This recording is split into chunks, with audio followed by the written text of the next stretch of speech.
So as we come to the end of the holiday, we think about the harvest. Because isn't that what it's all about? I mean, isn't that what this time frame means? You're like, nah, D. I thought we just switched from Halloween to Christmas. Nah. We don't just do that. You may do that, but no, we don't just do that. We take the time now and say, okay, the harvest. The harvest. Your work. Now, some of y'all don't see y'all's working as work. Every move is a move, okay? Even if you're just going down there to check the dang mailbox, you doing work, all right?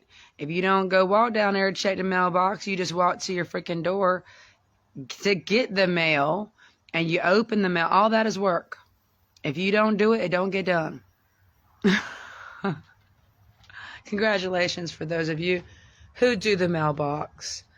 I fortunately don't normally have to do the mailbox. But a lot of people, they're right there at the mailbox. I have to do the email. I have to sit there and I have to click on all these boxes and delete them. That is work, ladies and gentlemen. It is work. When the auctioneer guy that was too expensive for my garage. All right, let me show you guys what I'm looking at.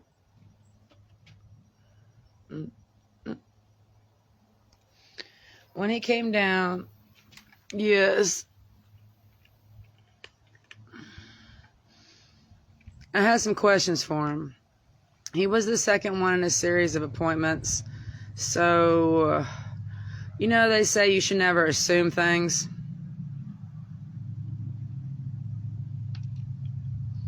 Well, I just assumed he was going to be like the other guy. The other guy, totally different. He was in charge of a gallery. He had a lot of Disney stills. He was interested in caricatures. And do I view these two as caricatures? I do, but nobody else probably does. What'd he say to me? Well, it was within one of the questions, because I don't ask many questions. I asked him what I should paint. And within his rambling on, I stumbled upon some information.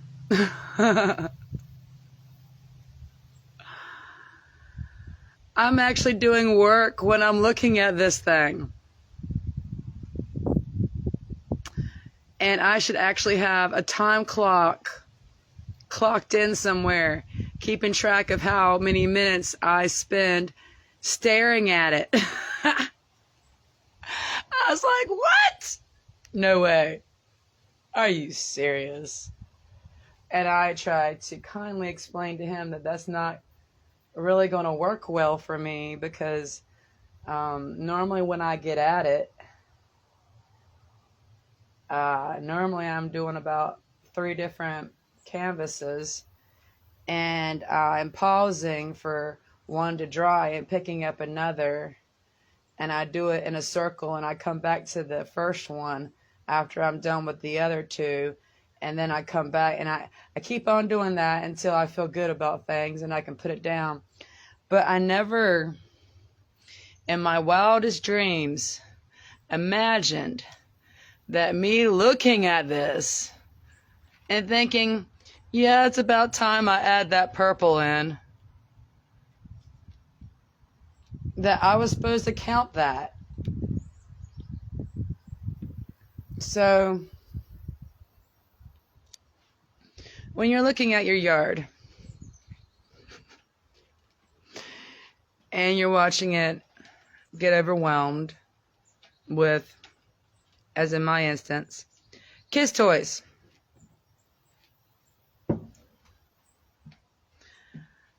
You just looking at it and thinking about fussing at it is actually work in artist terms. Because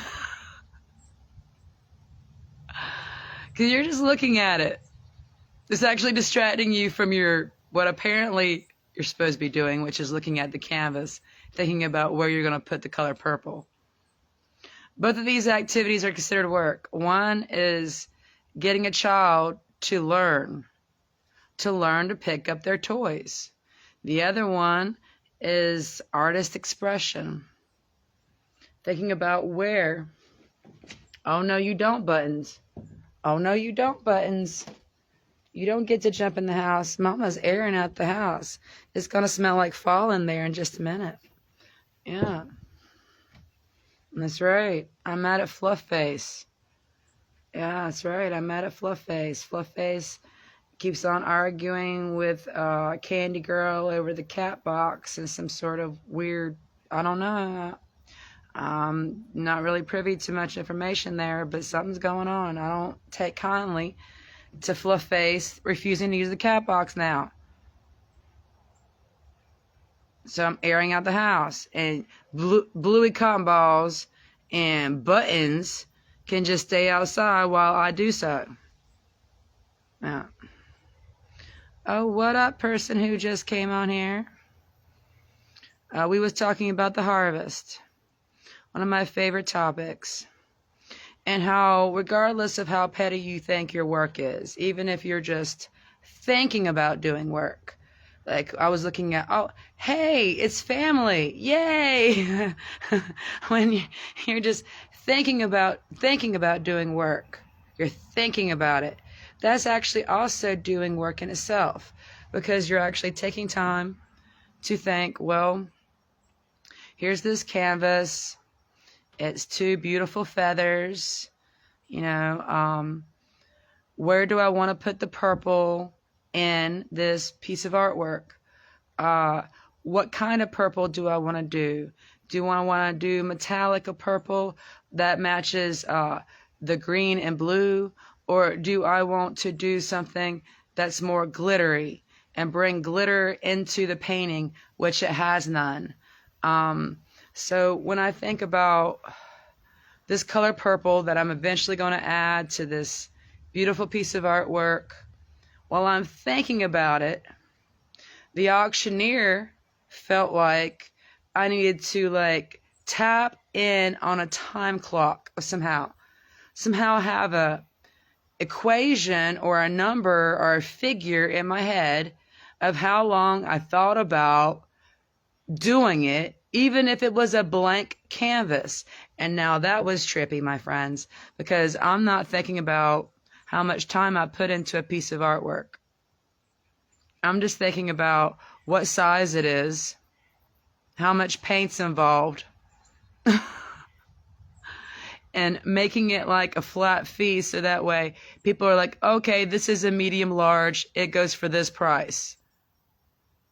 And it's like clear, not regarding content or which one is more detailed or which one took more time or which one took more thought. It's this is a small. All the smalls go for this price. It doesn't matter if this one took 1 day or this one took 2 years. It doesn't matter to me if this one is this amount old, like it was just done today, or it was 20 years old. Now, it matters to the auctioneer guy. It matters greatly. But you know what matters more to him than anything? Man, he set me straight on that mess. He put me to work. See what I say? Put me to work. So sometimes when you think about work, you're not including all your work within your work. Okay? Because when I had to go back and sign all those canvases,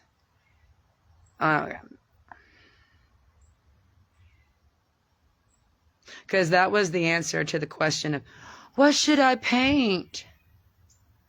I don't care what you paint as long as you sign it. If you don't sign it, you what do you say? You devalue. Now use a different word. Disintegrate.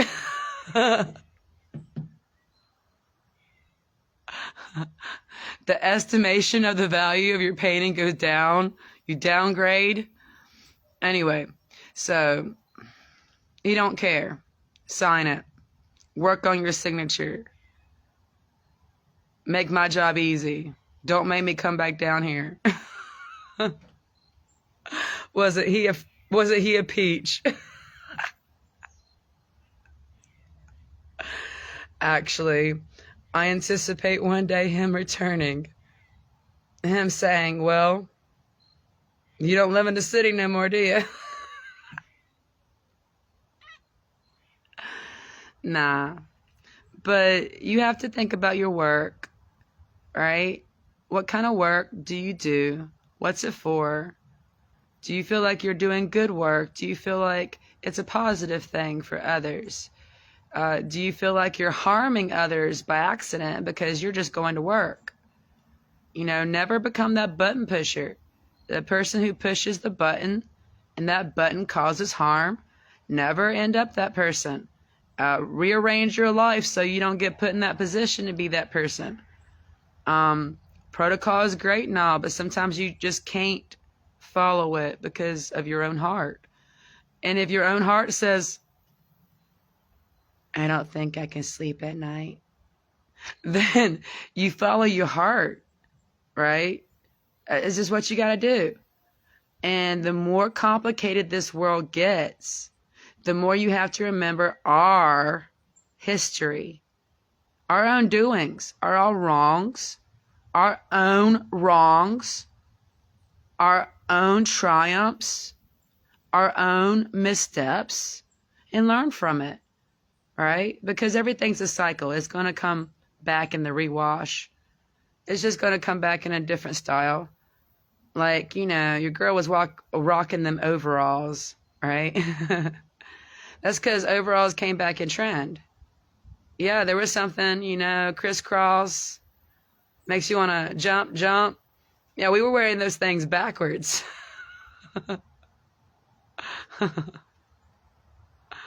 But now the trend is to wear it like crisscrossed.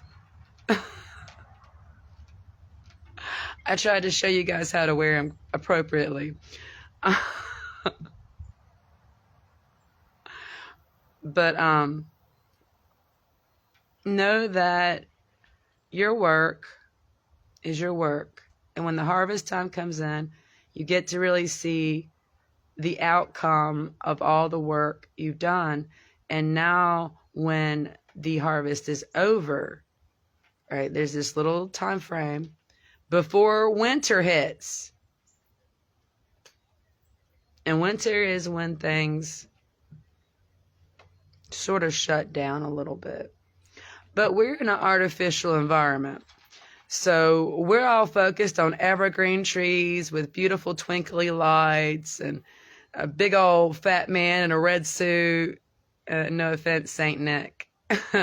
You are a saint after all. But it's like there's this illusion of plenty. The green tree when all the other trees are dead. The big heavy set man with the plump belly with tons of milk and cookies when there's no food in the fields. The chickens and the little chicken coop are cold. They're shivering. The water in the ponds are iced over. You gotta go do some ice fishing. Now there's no apples.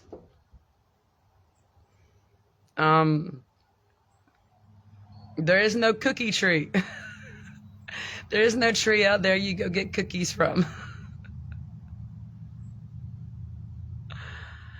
Oh, so when we think about the harvest and the harvest coming to an end, just remember this, my friends. You always have a whole nother turnaround, hopefully next year. That means if you messed up this year, hopefully you have a redo a next year to make things better, right?